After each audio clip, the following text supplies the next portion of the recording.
सूरज हम तेरे उजाले, तुझसे जुदा नहीं होने वाले, आखिर तक हम सफर तिरंगे के।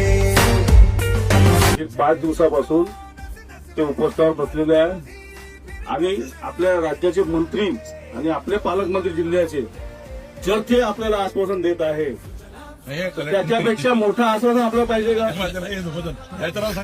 नाही ते यांच्यावर विश्वास नाहीये. मी यांच्या तोंडावर सांगत आहे कलेक्टर डब्ल्यूसीएलच्या विषयावर कलेक्टरवर विश्वास नाही आणि डीएमओवर पण विश्वास नाही. कारण मी डब्ल्यूसीएल मध्ये जन्मच घेतलाय. डब्ल्यूसीएल मध्ये आजही तुमच्या गोंडेगाव पुनर्वसन कंप्लीट झालेला नाहीये. कलेक्टर 4 वर्ष झाले कलेक्टरला काही नाही केलं. तो विषय एका दिवसात सॉल्व्ह होणार नाही. जे अडचणी आलेल्या आहेत त्याला दुरुस्त करायच्या. पण पालकमंत्री महोदय आपल्या इथं आहे, रेवणी त्यांच्या अंडरमध्ये आहे. ही खाण आपल्या गावात सुरू आहे. तिला बंद करण्यासाठी आपल्याला